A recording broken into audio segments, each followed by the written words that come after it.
Iniciamos entonces con gestión ambiental en obras, donde vamos a ir viendo una serie de temas, una serie de puntos que normalmente deberíamos ver cuando somos responsables de esa obra. Tenemos que planificar algunas cosas primero, ni hablar el estudio de impacto ambiental, si es que te toca hacerlo, vamos a ver algunas cuestiones ahí, y también sobre el control posterior.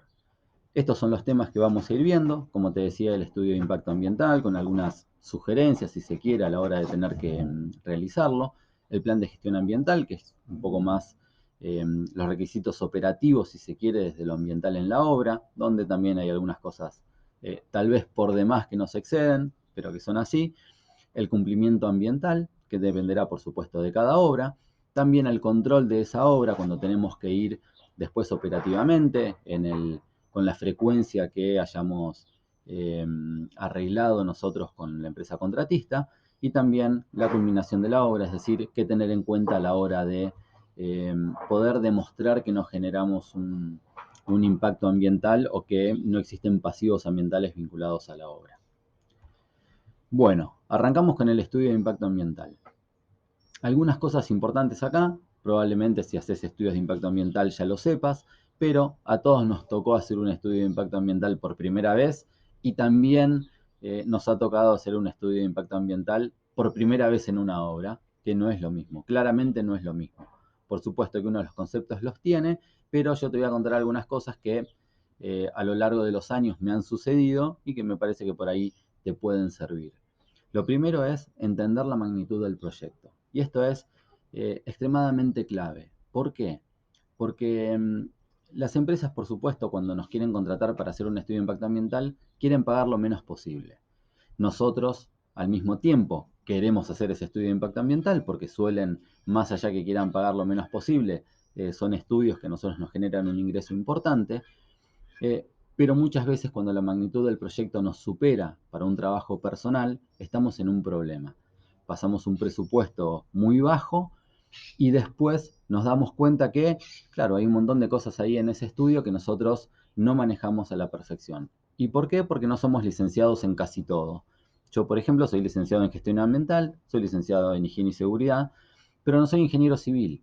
Entonces me ha sucedido que en estudios de impacto ambiental he contratado a un profesional, un ingeniero civil, para que me ayude, porque la verdad que no entiendo de las obras en su parte más íntima, si se quiere, o qué es lo que sucede en ese día a día y qué es lo que se puede mejorar desde lo técnico, desde lo operativo, hasta dónde una empresa se quiere ahorrar, por ejemplo, costos de determinadas cosas y generar impactos por eso. Entonces hay determinadas obras donde necesitamos la colaboración de otro profesional o de más de uno también, dependiendo del tipo de obra, y eso lo tenemos que contemplar a la hora de hacer el presupuesto. Porque si no, como te digo, hacemos el estudio de impacto. Ese estudio de impacto después tiene un montón de errores o un montón de cosas que podrían estar mejor y después hay que dar respuesta. Y cuando hay que dar respuesta, probablemente haya que contratarlo para dar la respuesta porque tampoco esté al alcance nuestro. Entonces, es muy importante entender bien el proyecto y saber si nosotros solos vamos a poder hacer ese estudio de impacto ambiental. La segunda cuestión tiene que ver con el área de influencia. Esto también es clave porque me parece que los estudios de impacto ambiental son pura zaraza en general, esto lo digo bastante seguido, son unos tomos así enormes de cosas, y la verdad que acá es clave poder entender el área de influencia, sobre todo el área de influencia directa del proyecto, para hacer muy buen foco ahí, entender muy bien qué es lo que está alrededor, qué está cerca, cómo puede impactar la obra, sobre todo a esa área de influencia directa. No irnos en la zaraza, sino enfocar ahí, que me parece que eso es clave y eso es lo importante. Una cuestión más con el estudio de impacto ambiental tiene que ver con la línea de base. Otra de las cuestiones claves a la hora de presentar un presupuesto para hacer el estudio. ¿Y por qué digo esto? Porque, a ver, la línea de base tiene que ver con varias cosas. Análisis de laboratorio por un lado, que vos podés presentar el presupuesto del estudio de impacto ambiental sin los estudios de laboratorio. Para mí es lo mejor, porque yo por lo menos no le gano los estudios de laboratorio, ¿no? Yo hago el estudio y tengo que trabajar con esos datos. Pero la línea de base ambiental hay que tenerla. Y hay que exigirla. Y dentro de los requisitos, si se quiere, de nuestro presupuesto o dentro de nuestro estudio de impacto ambiental, va a estar que esa línea de base se haga con un laboratorio habilitado. En muchas ocasiones necesitamos que se hagan análisis de agua superficial, por ejemplo, de agua subterránea, dependiendo a dónde va a impactar esa obra, pero también la línea de base muchas veces tiene que ver con un recuento de vegetación de árboles.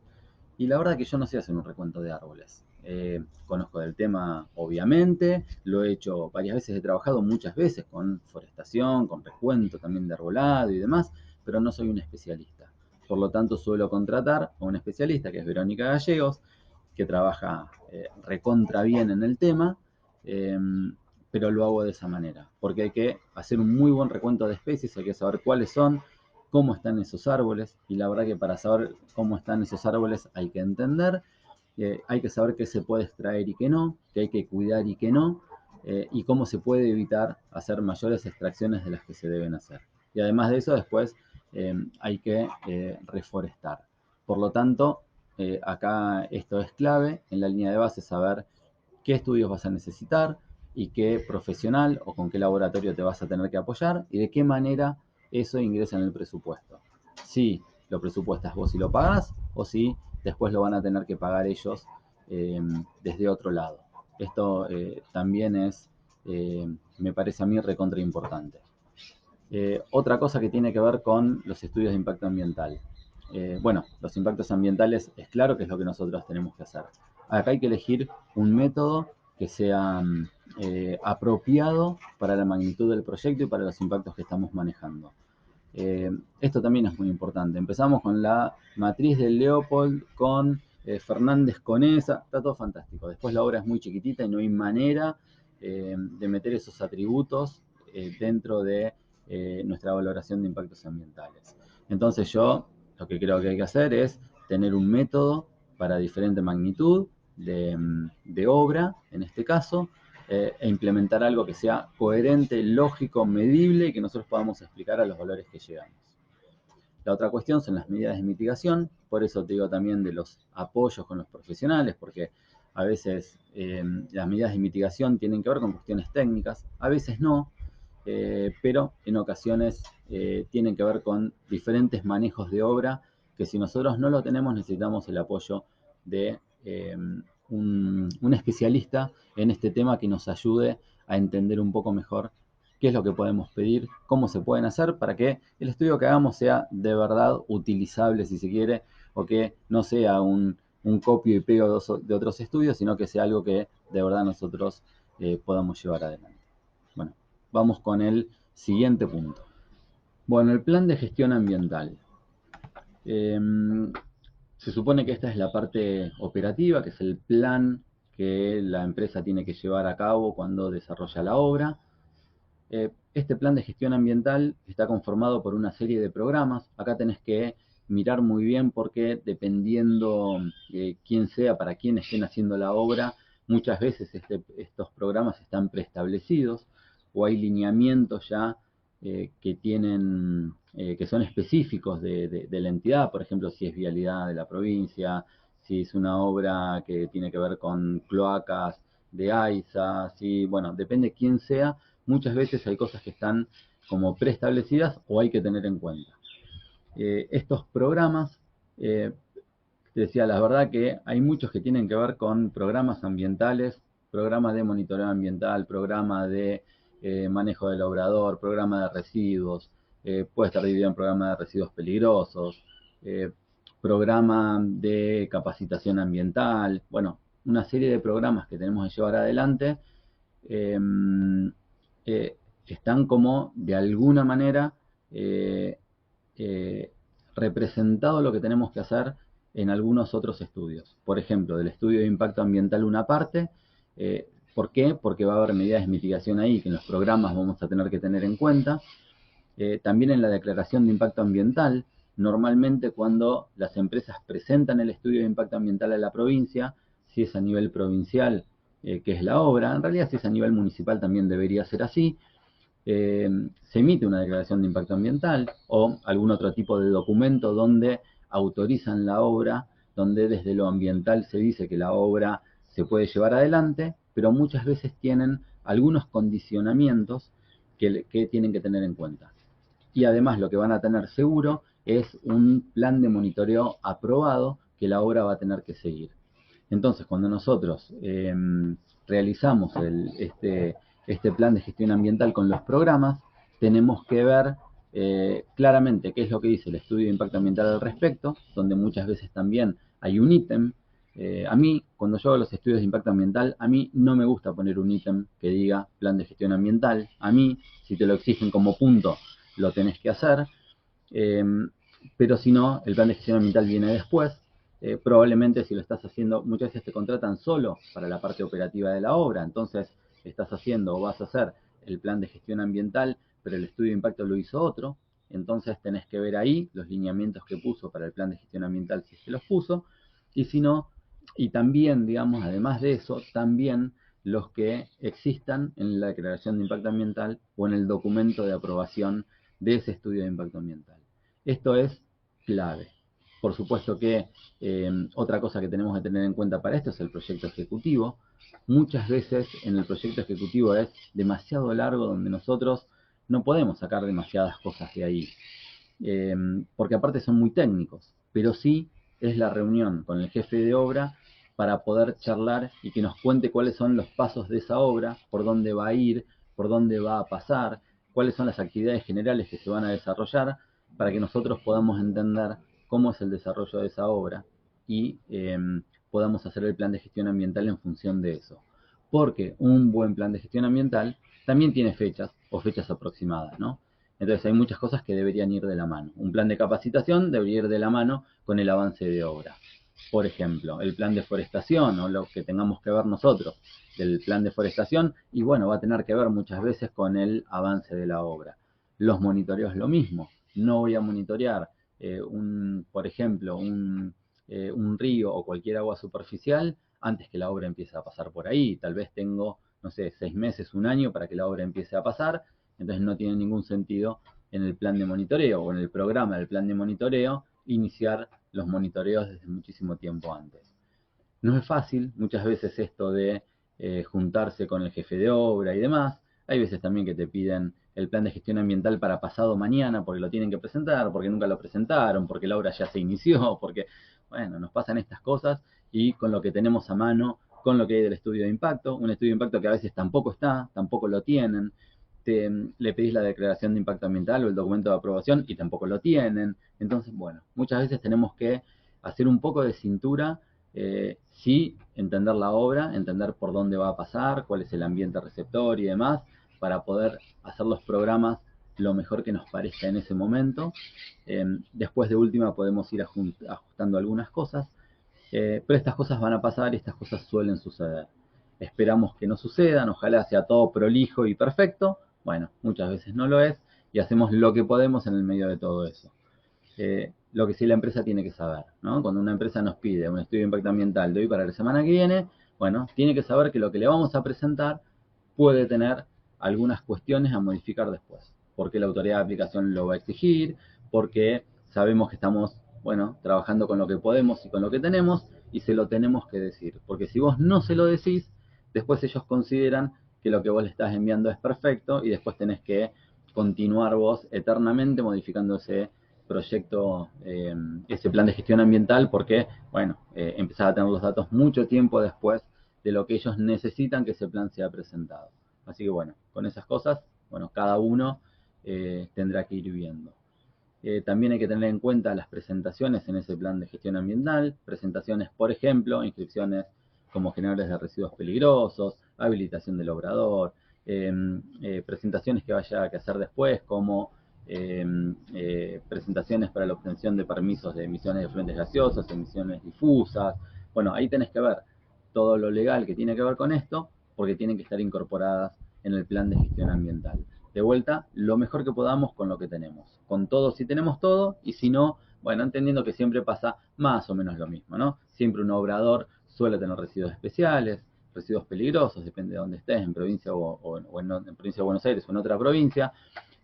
¿Por qué? Porque, bueno, la verdad que no, si están en el medio de una obra en algún lado, los cambios de aceite, de maquinaria y demás lo van a hacer en el propio obrador. Bueno, ya ahí tenemos generación de residuos especiales o residuos peligrosos. Bueno, ya sabemos cómo se manejan las obras normalmente, entonces, bueno, hay un combo que la obra normalmente trae y que con la que nosotros tenemos que ir por ahí.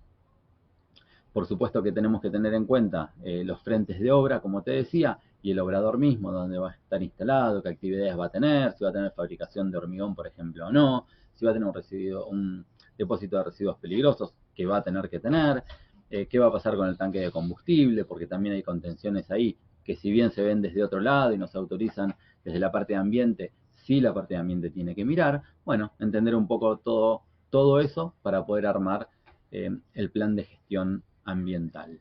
Te vuelvo a repetir, ojalá que tengas todos los datos antes. Si eso no pasa, bueno, dejar las cosas claras con la empresa, ir hasta donde podemos ir lo mejor posible, lo mejor que podemos, y nosotros siempre con todo lo que hay que hacer. Si después hay algo que la empresa no vaya a hacer, que sea responsabilidad de la empresa y no responsabilidad nuestra por no haberlo manifestado en el plan de gestión ambiental. Vamos con el siguiente. Cumplimiento ambiental. Bueno, acá hay muchas cosas a tener en cuenta. Obviamente que va a depender de el tipo de obra, ¿no? Claramente. Pero sí podemos decir que todas las obras van a tener que habilitar su obrador. ¿Dónde lo van a tener que habilitar? Bueno, siempre en el municipio y siempre en la provincia. ¿Por qué en el municipio? Porque siempre el municipio debe habilitar cualquier actividad comercial o industrial o de un tipo parecido que se desarrolle en el lugar. Ahí vas a tener que ir a pedir los requisitos que el municipio tenga para habilitar el obrador. Muchas veces vas a ir a habilitar el obrador y te van a mirar y te van a decir, nunca habilitamos un obrador, no tengan requisitos. Bueno, esto es demasiado común para nosotros como profesionales. A veces juega a favor y a veces en contra. A veces juega a favor porque lo único que hay que hacer es presentar dónde está el obrador, un croquis y no mucho más, y el obrador te lo habilitan. Muchas veces juega en contra porque cuando el municipio no entiende cómo se hace, a veces tarda un montón de tiempo justamente porque no entiende cómo se hace. Entonces no sabe qué hacer, lo pasa oficina en oficina, duermen en algún lado porque nadie responde y te cuesta tener la habilitación del obrador. Bueno, la habilitación provincial en general va por el camino que la provincia diga, muchas veces va por el camino de industria. Si se hacen actividades industriales adentro, hay que habilitar el obrador como industria, y si no, hay que habilitarlo como obrador o como actividad no industrial, porque sí se hacen presentaciones en la provincia, como por ejemplo de residuos peligrosos, de emisiones gaseosas, de emisiones difusas, que el obrador puede tener igual. Entonces las presentaciones se hacen igual, no desde la industria, pero sí desde un establecimiento registrado en la provincia. Bueno, vas a tener que ver ahí, depende de la provincia donde estás, cómo se hace, de qué manera se habilita un obrador o de qué manera te habilitan para hacer las presentaciones que vos tengas que hacer en función de cada cosa que vaya a suceder ahí en el obrador y en la obra misma. Algunas cosas que por lo general hay que tener con el cumplimiento ambiental son los permisos de explotación del recurso hídrico. Siempre que tomamos agua de pozo, y los obradores suelen tomar agua de pozo porque están en el medio de la nada muchas veces, otras veces tienen agua de red porque es una obra en el medio de un centro, no de un lugar céntrico, pero si no, hay que hacer perforaciones, pero hay que pedir permiso para hacer esas perforaciones. Hay que saber, por supuesto, y hay que entender que uno pide el permiso y el permiso por ahí lo dan un montón de tiempo después. Que hace la obra, tiene que arrancar igual, por lo tanto va a empezar a sacar igual, agua igual antes de tener el permiso. Eso seguramente va a pasar porque la provincia tarda muchísimo tiempo, pero no es lo mismo haber iniciado el expediente, haber hecho las presentaciones con todo lo que hay que incorporar ahí, que no haberlo hecho. Hay que ver si la presentación la podés hacer vos como licenciado en gestión ambiental, como con tu título ambiental te lo permita, o lo tiene que hacer alguien, por ejemplo, un ingeniero hidráulico o alguien que esté inscripto en la parte provincial que requiera el permiso. Pero esto es algo a tener en cuenta. Permisos de vuelco lo mismo, por lo general vuelcos de fluentes líquidos no hay, pero sí hay que tener en cuenta ahí los vuelcos y los tratamientos de las aguas servidas, ¿no? Todos los obradores suelen tener todos los vestuarios, obviamente, los baños ahí, y hay que ver de qué manera se hace el tratamiento de todo eso. Los biodigestores en general son lo mejor para las obras, después los pueden sacar y todo eso. Esta es una lucha eterna que hay con los obradores, con las empresas, porque les cuesta, como profesional te va a pasar, vas a pedir, pedir, pedir, y ellos van a no hacer, no hacer, no hacer. Entonces siempre, bueno, es esta cintura que hay que tener, pero nosotros como profesionales no tenemos que dejar de pedir. Emisiones gaseosas lo mismo, puede haber conductos, dependiendo del tipo de actividad que hagan. Por ejemplo, las plantas de asfalto, de fabricación de asfalto, tienen conductos que hay que monitorear y hay que hacer las presentaciones después para obtener el permiso para liberar esas emisiones, ¿no? Acá también suele suceder algo parecido, donde por lo general se presenta primero hasta que salen los permisos y demás, pero hagamos las presentaciones y hagamos los monitoreos. Después que la cuestión, si se quiere, burocrática siga por otro lado. Residuos peligrosos y de obra, estas dos cosas probablemente pasen. Hay obras que no tienen residuos peligrosos, claramente, hay obras que sí. Por ejemplo, todas las obras que tengan que hacer actividades de pintura y demás van a tener residuos peligrosos y 12 de restos de pintura, y también van a tener I8 con restos de aceite, se hacen cambios de aceite, la mayoría lo hace, por lo tanto el cumplimiento ambiental va a tener que ver con eso, con tener un buen depósito ahí, con la reglamentación pertinente de requisitos para los depósitos de residuos peligrosos, y después hacer el tratamiento adecuado, es decir, ser retirados por un transporte habilitado y llevados a tratamiento por un tratador habilitado. El retiro de suelo, como había comentado, este es de las peores cuestiones para las empresas, porque extraen suelo haciendo convenios con algún campo, cosa que no se puede, en lugar de traer suelo de una cantera. ¿Por qué? Porque es más barato hacer lo otro, es más práctico hacer lo otro, está más cerca el suelo cuando se hace lo otro. Entonces, ¿qué sucede? Hacen un convenio con un campo, retiran suelo por ahí, y en el mejor de los casos inician el trámite para obtener los permisos para extraer suelo de ese lugar. En el mejor de los casos. Después, a lo largo de la obra, la autoridad de aplicación lo empieza a pedir y tenemos muchos problemas con esto. Por eso, desde el estudio de impacto ambiental, desde el plan de gestión ambiental, hay que recalcar y subrayar que los retiros de suelo, la utilización de suelo, tiene que ser por medio de una cantera habilitada y con las guías correspondientes. Nosotros lo tenemos que decir. Después la empresa va a hacer lo que quiere, lo que puede, lo que considere, y nosotros vamos a ir piloteando algunas cosas en el medio. Pero nosotros las tenemos que decir, porque si no va a quedar que nosotros no decimos cómo se hacen las cosas. Aunque alguien que hace una obra siempre sabe, ya lo sabe.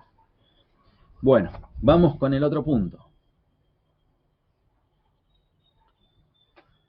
Control de la obra. Bueno, acá es cuando ya tenemos que ir nosotros a ir a la obra. La verdad que, por lo menos lo que a mí me pasa, no sé si a vos te habrá pasado o te pasará, pero para que lo tengas en cuenta, la frecuencia de contratación de las obras en general es bajo. Vas una vez cada 15 días, una vez por mes si la obra es muy chica. Hay algunas obras que son más complejas y vas una vez por semana, pero la verdad que el control de la obra no se hace de manera permanente. Entonces nosotros tenemos que tener muy claro qué es lo que vamos a mirar cuando vamos a mirar. Qué es lo que va a hacer que nosotros podamos decir que esa obra está controlada, por lo menos desde la cuestión ambiental y por lo menos desde donde nosotros, desde nuestra actividad profesional, viendo la obra en un momento cada 15 días, puede determinar. Cosas que tenemos que mirar, evidencia de cumplimiento de cada programa. Hay que hacer una listita, yo me hago una listita, una lista de chequeo, y digo, bueno, hay que cumplir con esto, con esto y con esto de este programa, con esto, con esto, con esto de este otro. ¿Qué voy a buscar en la obra? También me lo anoto. Entonces, bueno, en general tengo un control bastante interesante de lo que va pasando en la obra. Hay que ver el plan de monitoreo, hay que ver cada cuánto es, hay que anotarse cuándo hay que hacer los monitoreos y hay que anotarse para pedir a través de un requerimiento a la obra que el monitoreo se realice. Gestión de residuos peligrosos lo mismo, tenemos que ir monitoreando qué van incorporando, qué tipo de residuos están, vamos a la obra, vamos al obrador, miramos el depósito, miramos cómo está, miramos que todo adentro esté identificado con la corriente que corresponde, anotamos, sacamos fotos y generamos evidencia de cumplimiento o de no cumplimiento que va a estar también en nuestro informe, ¿no? Siempre en un informe ambiental tenemos que poner evidencia de cumplimiento y de no cumplimiento. En general lo que se hace mucho es poner la de no cumplimiento. No, pero espera, la de cumplimiento también, ¿eh? Mostramos que también están cumpliendo determinada manera con los requisitos del plan de gestión ambiental. El plan de arbolado, otra discusión, otra lucha. En general, por supuesto, la obra avanza, se extraen los árboles y las plantaciones quedan para algún momento, ¿no? Que al final, que después vemos, que cuando terminemos, que no sé qué, y después, cuando tenemos que hacer el cierre de la obra, nos sucede lo mismo, que nunca se hizo nada, siempre es un problema, hay que contestar, la provincia pregunta, contestamos lo que podemos. Ay, el plan de arbolado es un tema, pero bueno, se hace lo que se puede. Pero sí, lo que tenemos que hacer nosotros es, en función del avance de la obra, ver que no se extraiga nada por demás y nada por lo menos de lo planificado. Y que si hay que extraer algo fuera de lo planificado, que incluso se pidan las autorizaciones correspondientes. Bueno, extracción de suelo, no voy a repetir de vuelta lo mismo, tiene que ver con esto de hacerlo a través de canteras habilitadas. Tenemos que ir a la obra y pedir la documentación. Si no la tienen, bueno, veremos. Mantenimiento de maquinaria, lo mismo, cuando se hace internamente cuesta que generen registros. La verdad que esto es muy importante, porque el mantenimiento de maquinaria en general tiene que ver con varios programas. Con el de generar menos residuos peligrosos, con el no generar contaminación a través del suelo y del suelo al agua, porque las máquinas estén en mal estado, por el tema del ruido de las máquinas, las emisiones de las máquinas.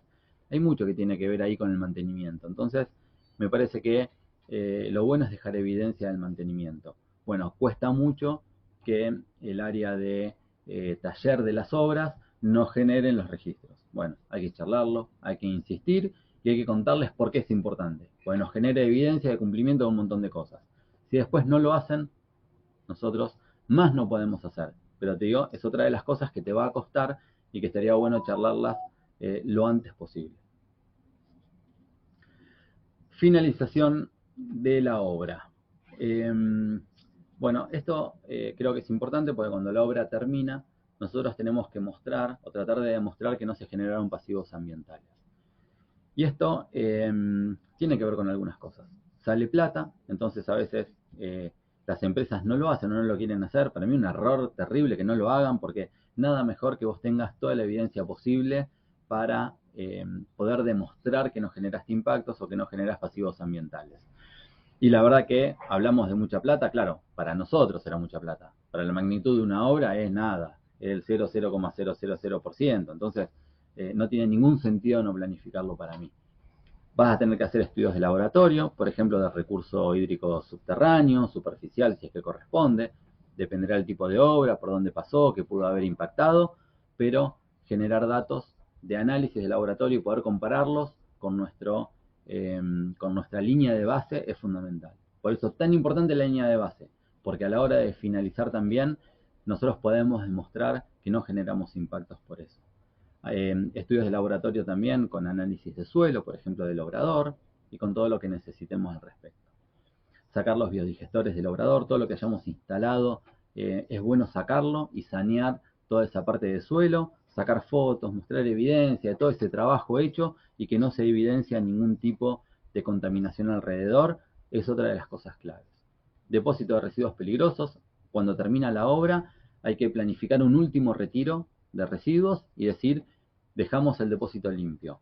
Planificamos el retiro, sacamos fotos al depósito, mostramos que el depósito ese ya no tiene absolutamente nada y que después lo desmantelen. Y también, por supuesto, mostrar fotos y demás del desmantelamiento de esos residuos peligrosos. Y yo haría, dentro de los análisis de laboratorio, análisis de suelo, por ejemplo, para ver si existen residuos de las corrientes que nosotros teníamos ahí adentro. Por ejemplo, I12 con pintura, I8 con restos de aceite. También lo haría para demostrar que sacamos el obrador y está todo en condiciones. Lo mismo con el tanque de combustible. Normalmente las obras tienen esos tanques de combustible para abastecer la obra. Sacar el tanque, sacar las contenciones y demás. Y también hacer un estudio de hidrocarburos ahí en el lugar, en la zona del suelo y demás, para mostrar que no generamos, que no dejamos ningún pasivo ahí. Bueno, extraer todo tipo de instalaciones, ¿no? También es clave no dejar nada para después, viste, que pueda generar algún tipo de cuestión. Y también hacer un acta de devolución del lugar. La mayoría de los obradores son alquilados, son lugares alquilados, entonces hacer un acta de devolución del obrador para con el, ¿cómo se llama? Para con el dueño, donde el dueño también firme que recibió en condiciones todo esto que recibió y de esta manera, y que recibió informes de todo esto, me parece que está buenísimo porque en algún momento a la empresa puede, no digo salvarla de alguna cuestión, sino que cuando le preguntan cómo dejaron el obrador, cómo dejaron la zona, tienen un montón de evidencia para mostrar. Y si no, no tienen nada y es un problema a veces. Entonces, esta manera de finalizar una obra me parece que es algo que está bueno, que nosotros planteemos, pero hay que contarles por qué haríamos todo esto.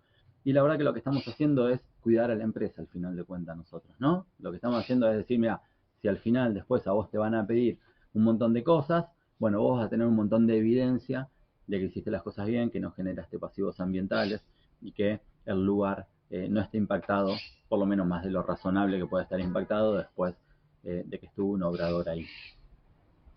Bueno, espero que te haya servido esto, si no tenés experiencia en la tarea ambiental en las obras. Claro que hay muchísimo más, ¿no? Y hay muchísimo más en el medio de cada uno de estos puntos de los que hablamos, pero esto es un pantallazo general. Si te toca hacer la gestión ambiental de una obra, un estudio de impacto ambiental, un plan de gestión ambiental, el seguimiento de una obra, probablemente te sirva para tener, no sé, alguna especie de guía o saber que te vas a encontrar con algunas cosas y ya ir pensando de qué manera podés ir trabajando hasta con todas las limitaciones que muchas veces tenemos, pero que tenemos que trabajar igual.